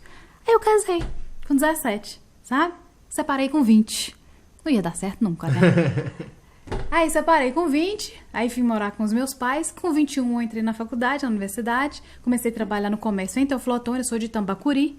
eu ficava em Tambacuri, meu filho eu tive na região de Belo Horizonte, aí vim pra cá, aí começou a minha vida, na verdade, de luta e de conquista e aquele monte de coisa, de projeto, que aí eu criei... Mas é interessante que o quê? Você teve na situação das mulheres que o seu projeto, que o projeto MLV, e quando você estava na patrulha e tudo, você teve lá no lado, você teve na pele das pessoas que hoje você ajuda, que seus projetos beneficiam. Eu acho que fica importante para eu olhar diferente, sabe? Porque quando a gente sai de uma realidade extremamente difícil e consegue romper a bolha, romper aquela realidade, tanto na questão econômica quanto na questão cultural, a gente não esquece daquilo que a gente passou e sabe, relembra direitinho como que as pessoas de onde você veio estão pensando com relação a certas questões, né? As dificuldades que as pessoas têm. Aí fica mais fácil, né, de a gente adentrar o mundo dessas pessoas, para a gente não se firmar apenas numa questão acadêmica. Eu estou fazendo um doutorado agora, sou bolsista CAPES, sou financiada pela CAPES, né? Então eu tenho, eu estava falando com você anteriormente, eu tenho responsabilidades a cumprir por ser uma bolsista, por ser uma pessoa uma pesquisadora, né? Financiada por uma coordenação de aperfeiçoamento profissional. Então eu tenho essa responsabilidade. E essa responsabilidade também vem para mim com uma outra conotação.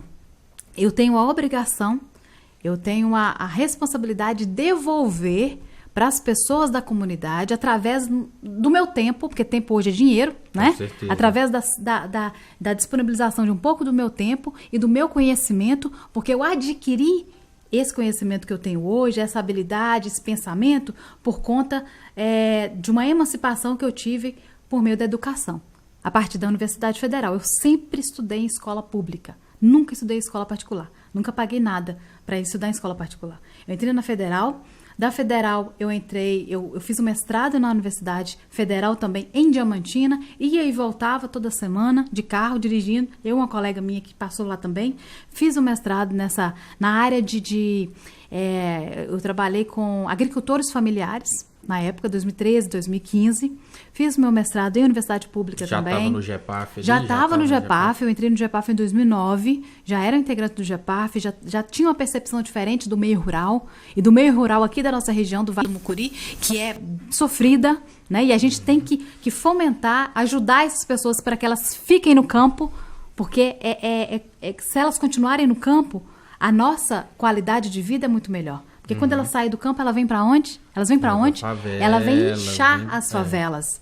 Elas vão inchar as favelas, né? E vão trazer... Depois eu quero que o Leonel venha falar sobre o GEPAF. Para falar sobre ele. A gente vai inchar as favelas vamos trazer mais problemas, né? Na verdade, mais problemas para o nosso meio urbano, né? E não só por isso também. Porque tem pessoas que falam o seguinte...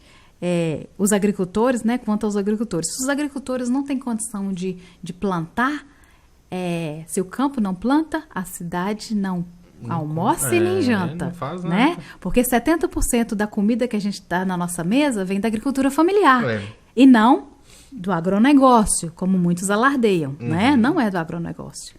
É da agricultura familiar, que é muito diferente. O agronegócio abastece muito mais a indústria do que... Soja, laranja. É muito mais amplo do que a gente falar de agricultura familiar. Por isso que não se pode estar na mesma frase, a Janaína que virá aqui, provavelmente, ela falará isso. Por isso que não é legal a gente colocar na mesma frase o agronegócio e a agricultura familiar, que são diferentes. São mundos diferentes, distintos.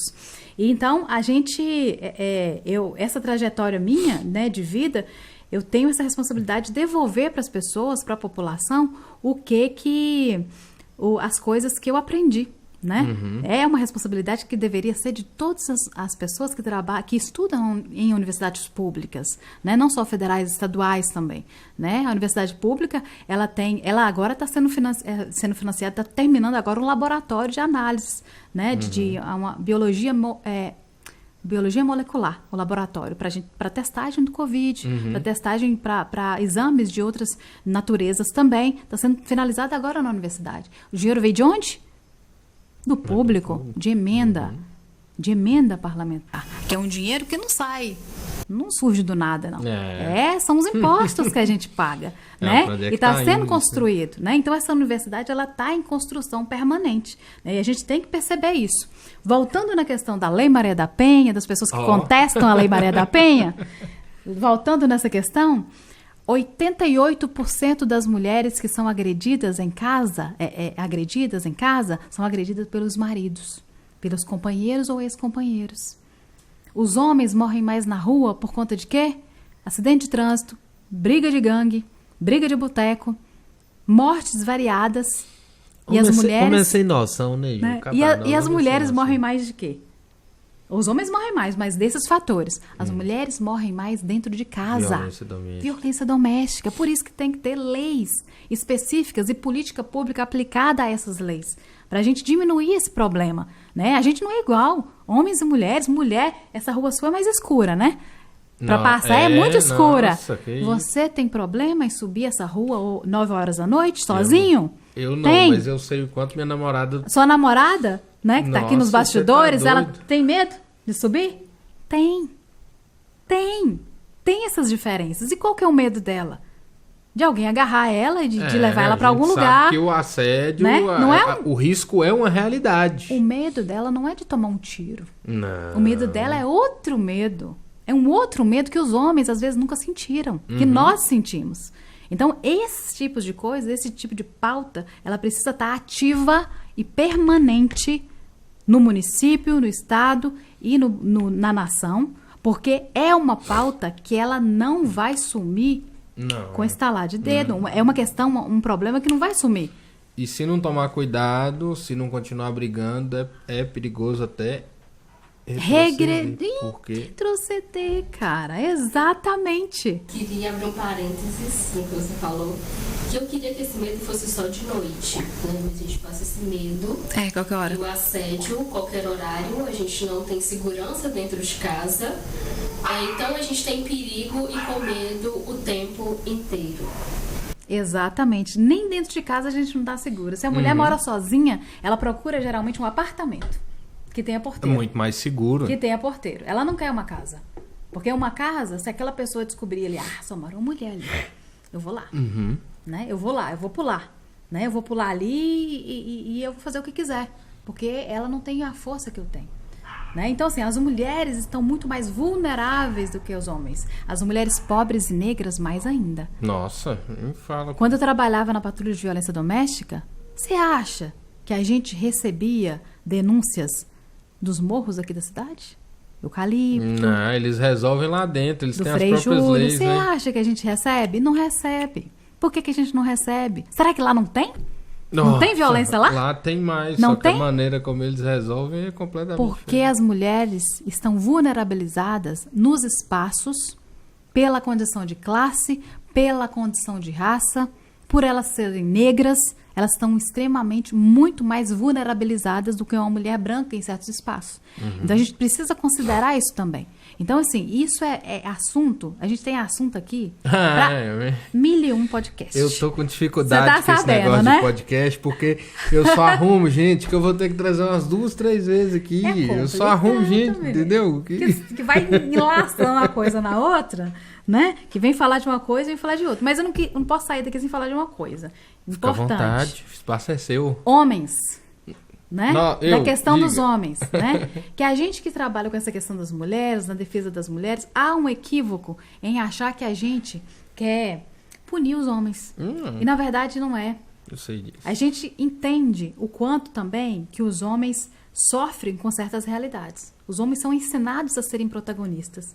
Muitas vezes os homens que não conseguem chegar à condição de protagonismo, o que eles fazem? Frustrados, se entregam ao alcoolismo, né? A outras drogas, né? Vícios, né? Aos vícios. Vira uma válvula de escape dessa frustração. Exatamente. É uma frustração que foi, na verdade, que partiu de uma construção social de que o homem tem um papel determinado na sociedade. A masculinidade tóxica, que é um outro assunto que você pode trazer para o podcast. Então, essa questão, né, dessas masculinidades, que é um conceito, na verdade, essa questão, que ela faz com os homens? Elas fazem com que elas fazem os homens sentir como as mulheres se sentem muitas vezes. Elas se sentem culpadas por não conseguir manter um casamento, não conseguir manter um relacionamento. Mulheres se sentem assim. Se sentem culpadas se alguém chegar em casa, na casa dela, e a casa tá bagunçada, tá desarrumada. O homem não se sente assim. O homem tá nem aí. Se a casa estiver bagunçada, a mulher sente um troço se chegar uma visita. Né? Algumas mulheres sentem um troço, né? Eu sinto isso até hoje. Eu tenho esse discurso e tudo, mas desconstruir isso é muito difícil. Isso eu acho, né? que são gerações. Me incomoda. Eu que trabalho com isso, que penso assim, que faço esse discurso, ainda assim me incomoda eu chegar na minha casa e uma pessoa me visitar e não tá do jeito que eu gostaria de receber a pessoa, né? Isso é uma questão que a gente cobra da gente. E os homens também têm certas cobranças sobre eles. Uma das cobranças, assim, que leva, às vezes, a homicídios, que levam, às vezes, a agressões, é a cobrança de que o homem não pode ser traído. Que o homem tem essa questão da honra para ele zelar. Que o homem não pode ser corno, que os amigos vão lá falar, você é corno, você é isso, aqui, sua namorada tá assim, assim, assado. Ele se sente um lixo. Isso é construído. O homem se sente assim porque isso foi construído no imaginário dele, no simbólico dele. E se ele pensa assim, ele tende a descontar isso em alguém. E quem é a pessoa mais próxima para ele descontar? É a mulher, é a ex-namorada que ele acha que é dona dela. Então a gente precisa construir isso e desconstruir essa masculinidade com os homens. A gente precisa falar com os homens. Isso não é nem... É uma não digo nem a questão da masculinidade dele, é a questão do... Um conceito errado que foi criado. Foi construído tá no imaginário. ali, culturalmente, isso entendeu? mesmo. E não tem nada a ver se o cara... Eu sei que o cara às vezes vai ouvir uma coisa dessa e vai falar assim, masculinidade... O que tá sendo falado não é se você é mais ou menos homem, não. Mas de um conceito errôneo que foi culturalmente implícito na sua consciência e que nem tudo que você for fazer... Você vai ser cobrado. Isso tá integrado na masculinidade frágil, que é igual, por exemplo, homem não pode chorar, homem não pode ser traído, homem tem que ser assim, homem tem que ser aquilo, homem tem que aquele que vai bancar o lar, homem é isso, homem é aquilo outro. Então, essa imposição pela sociedade virou a masculinidade tóxica. Esse conceito aí, né? Isso. Então, isso integra tudo nessa questão. E quem é a pessoa que está na frente desse homem com essa masculinidade tóxica? Mulher. As mulheres, né? São as mulheres. Os homens, exemplo, a gente atendia mulheres que eram agredidas pelos homens logo após ele beber muito. Bebeu muito, embriagou, é a bebida que fez isso. Foi pra casa e bateu na mulher. Pergunta se ele bate nos amigos de boteco dele. Pergunta se ele já caçou briga no boteco pra alguém bater nele. Porque ele sabe que se ele caçar briga no boteco, ele vai apanhar. Não, com certeza. Entendeu? Porque como que a gente atribui isso à bebida? Não é geralmente no ambiente de casa que ele se sente seguro, que ele sente que ele é quem manda. É muito fácil fazer Exatamente. isso, né? Agora lá na rua, onde dente por dente, olho por olho...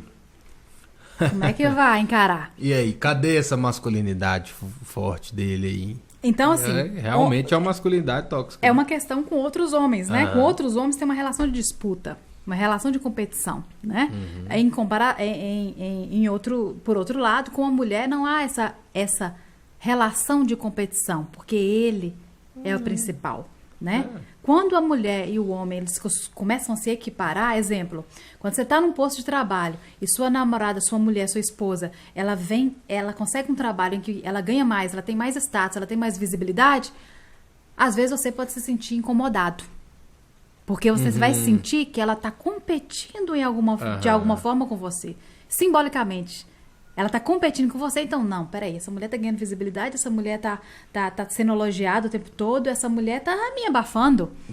Não pode. Tô ficando na sombra. Entendeu? Dela, então é uma questão. Você tá ficando na sombra. Não pode, porque você tem que ter um protagonismo. Então isso aí é ensinado. Por isso também que tem um conceito que se chama teto de vidro. Né? Que é a mulher, ela não conseguir, ela ir batalhar. A mulher hoje tem mais anos de estudo que os homens, as mulheres brasileiras, né? Ela batalhar. Quando ela chega num patamar da sua carreira profissional, ela não sobe mais. Então tem um teto de vidro ali. Ela não sobe mais. Há barreiras, há questões que fazem com que ela não suba, né? Maternidade, né? Às vezes a mulher ela tem que escolher entre ser mãe e ser uma excelente profissional. A sua carreira profissional, né? Tem isso. Em contrapartida, o homem não tem que escolher isso. Porque se você é um empresário de sucesso, é um executivo de sucesso, você vai mudar para Nova York, sua mulher vai junto com você, né? Seus filhos vão junto com você. Ao passo que, ao contrário, é muito diferente, né? Às vezes tem uma resistência, né? E isso acontece muito. E por isso que as mulheres, às vezes, não chegam naquele posto de poder, né? Quem está ouvindo o podcast, pesquisa lá, teto de vidro. Teto de vidro é um conceito que as mulheres, é um conceito que explica por que as mulheres, né? Como que se relacionam, como é que acontece isso, que essas mulheres não conseguem galgar os postos de comando, os postos de poder, né? CEO das empresas. Ela começa uma carreira das empresas. Ela começa uma carreira. A gente citou, né?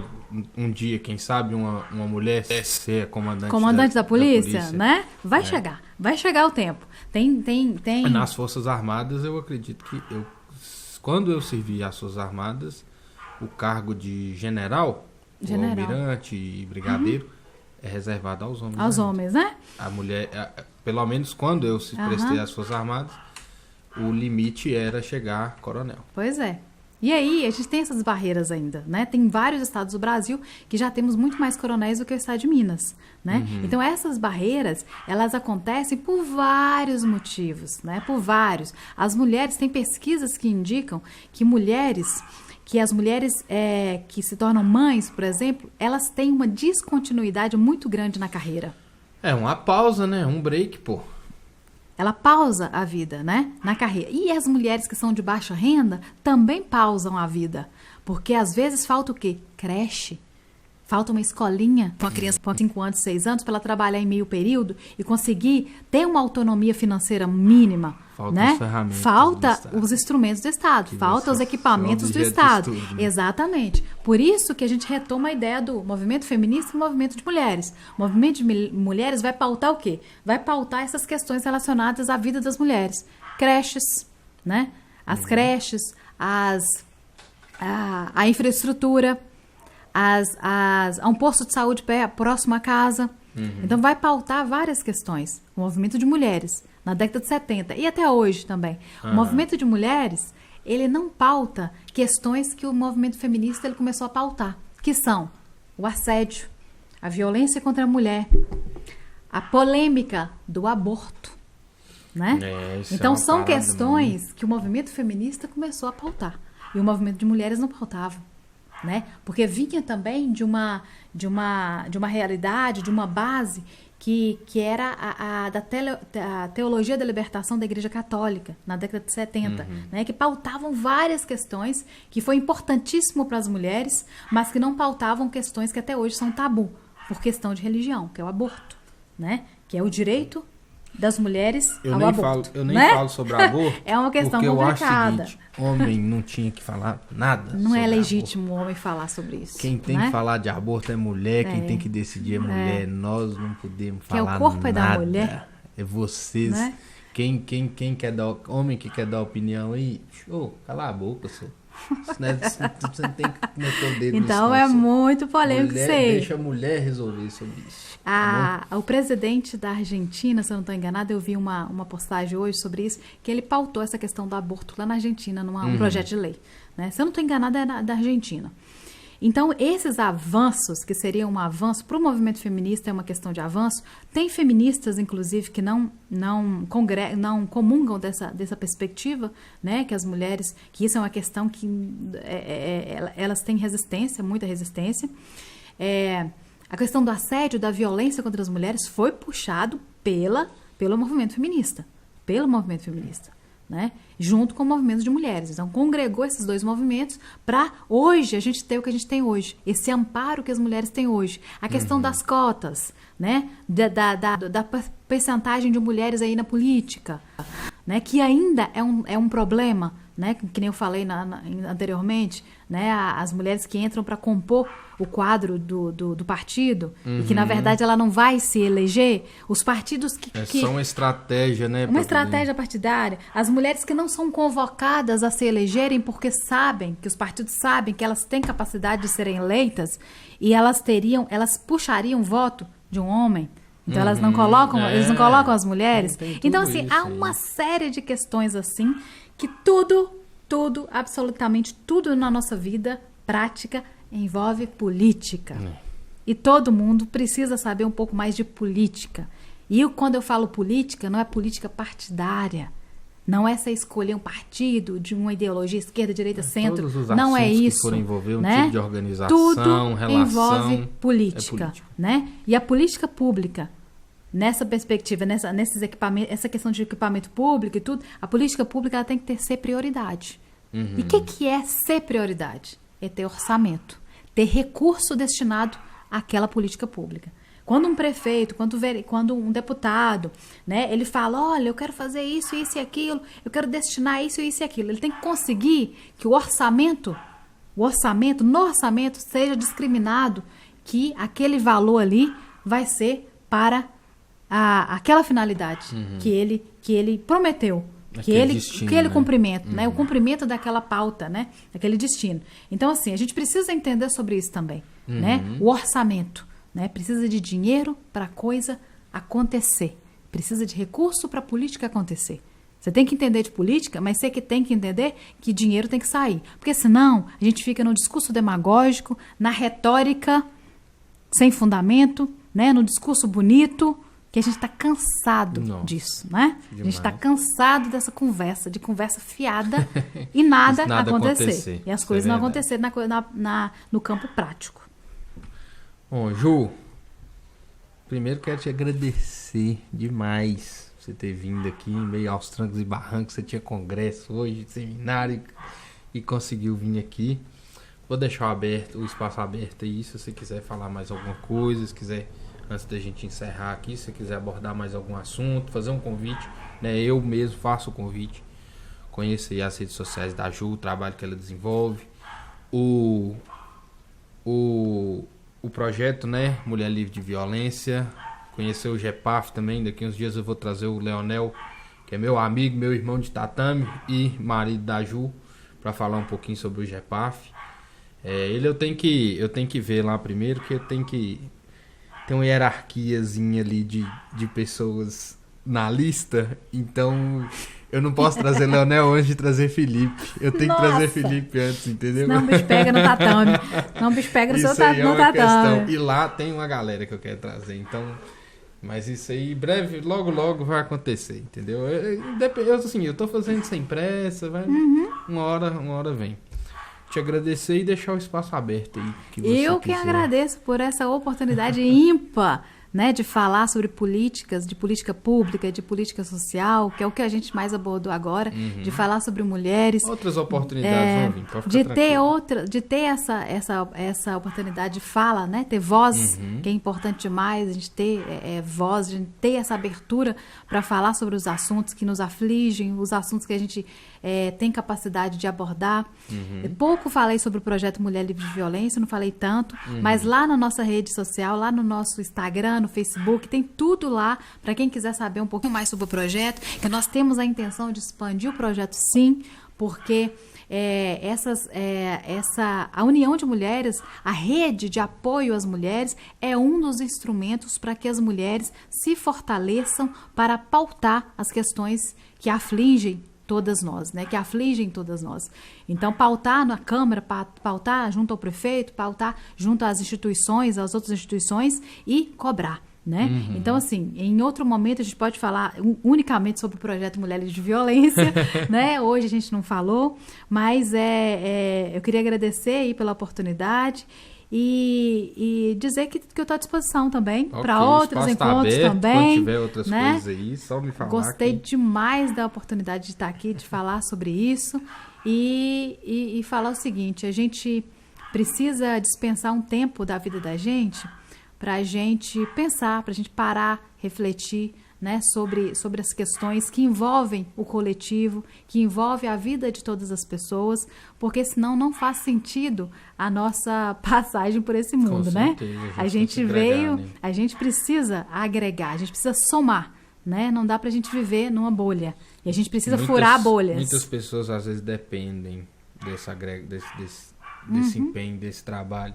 Às vezes é isso que falta para poder virar uma chavinha e exatamente. Trazer liberdade, às vezes mental, ou o que seja para aquela pessoa. E é uma questão assim não é uma questão de ser bonzinho, de querer, de fazer assistência, né? Não é isso, né? A gente pautar essas questões é a gente envolver na vida política da nossa comunidade. E envolver na vida política... Social, né? Exatamente. E se envolver na vida da nossa comunidade política, cobrando, visualizando o que não está legal, a gente está contribuindo com o desenvolvimento da nossa região, da nossa cidade e da nossa região, que é tão sofrida e de um povo tão sofrido.